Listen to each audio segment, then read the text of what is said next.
Y la Catedral de la Almudena acogió la celebración de una Eucaristía en el primer centenario de las apariciones de Fátima. Numerosas personas asistieron a esta misa en la que se pudo escuchar al coro de los heraldos del Evangelio, promotores de la devoción a la Eucaristía, a la Virgen y al Santo Padre. Estuvo presidida por el cardenal arzobispo emérito de Madrid, Antonio María Rouco Varela, acompañado del obispo auxiliar, monseñor Juan Antonio Martínez Camino, ya que, como saben ustedes, el cardenal Osoro participaba ese día en los actos organizados con motivo de la visita del Santo Padre en Fátima.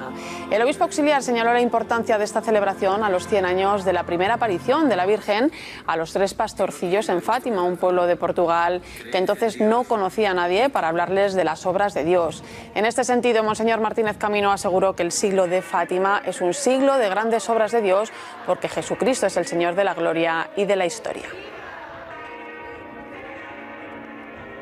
En esta Eucaristía damos gracias a Dios por las grandes obras del llamado siglo de Fátima. Obra admirable de Dios fue ya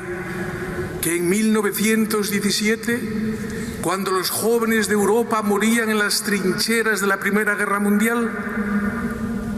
el amor todopoderoso quisiera mostrarse por medio de María para atraer al mundo hacia Él, para llamar de nuevo a la conversión a una humanidad que seguía y que sigue viviendo como si no hubiera sido ya redimida. Ahí está ella, la Virgen de Fátima, la mujer en la que el Altísimo había hecho obras grandes y por la cual quiso y quiere seguir haciendo obras grandes, para que nadie se pierda, para que no olvidemos que hay esperanza.